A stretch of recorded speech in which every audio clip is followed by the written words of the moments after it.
because these are some of the fascinating things about the area that make it so unique. Obviously, it's a completely unique location where it's located in Namibia. The surrounding countries. Now, does anybody know what a tri-point is? 3 boundaries touching on one. Yeah, so 3 boundaries touching each other. Sorry, do you? No. So a tri-point boundary is where 3 countries share a common border, where they're connected together. I'm trying to think. So we've got in Limpopo, actually, there's a tri-point where there's a border with Mozambique one side, South Africa, and Zimbabwe. It's a tri-point. There's 150 tri-points in the whole world. So there's quite a lot of them. So from that, does anybody know what a quad point is? Where 4 countries all join together in one place. Do you know how many of them there is in the whole world? 1. There is only 1 in the entire world, and that's here, at Impalala Island, where we're going to be heading to next. So it's the only place in the world where 4 countries all join together. And it's a bit of a geographical anomaly. It's caused by the rivers. Now, we're now going to have a geology lesson on rivers. So there's, as I mentioned, the 3.5 rivers that run into this area. You've got the Okavango. Now, the Okavango River starts in Central African Republic, in the middle of Africa, flows through the Congo, goes into the Angolan highlands, which are up here, then flows off the highlands and comes down here. The road is built beside the river, joins Namibia here, so just past Rundu, this is the Okavango River, flows through here, goes over Popper Falls, that's the Okavango River, and then floods into this area, which is the Okavango Delta. It's the only river in the world that doesn't flood into the sea, because most rivers come from mountains and flood to the coast and go out to coast. The Okavango Delta is the Okavango River flooding inland. So it's the only place in the world where this happens. So in this area, which is like, and this whole area, there's very rarely any rain, but for most of the year it's completely flooded because of water in Central Africa. It's quite incredible.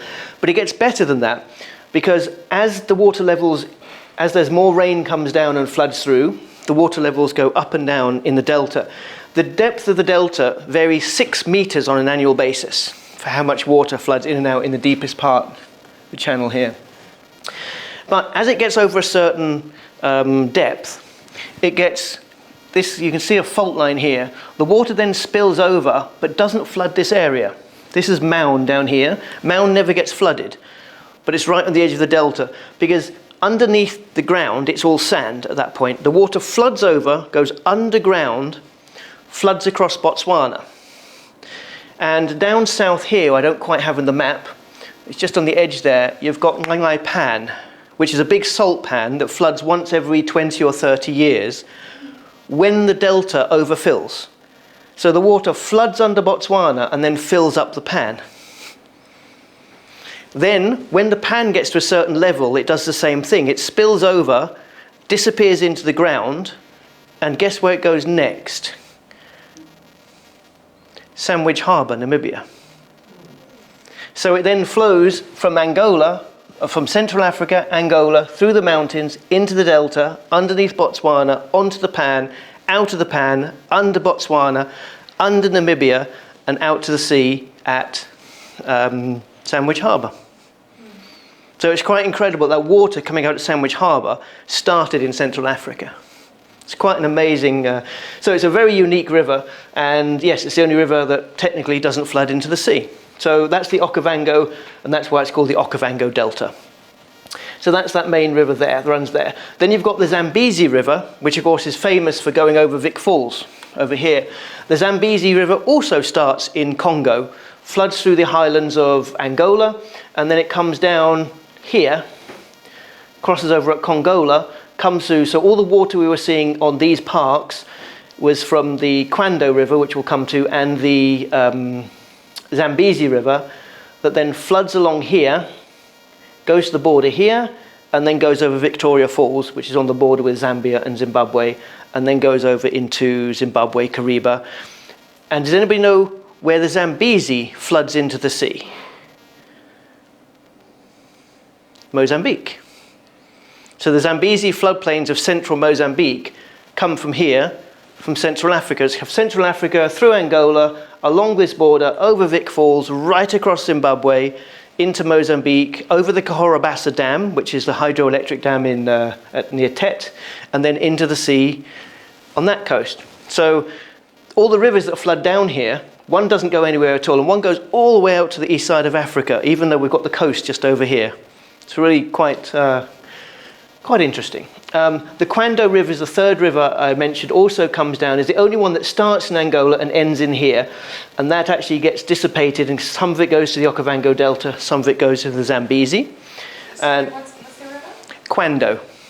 And you'll see there's one or two lodges. The lodge we actually looked at used to be called Kwando Lodge, because it was on the Kwando River. So Kwando is a name you'll see popping up here, and it's named after that river. So that's the three rivers. But I also then mentioned 3.5 rivers, because I like my halves. So the most famous river in this area after the Zambezi is what everybody refers to as the Chobe River. Because Chobe National Park is basically, well, you've got Okavango, this is Chobe National Park, and this is the Chobe River running along here.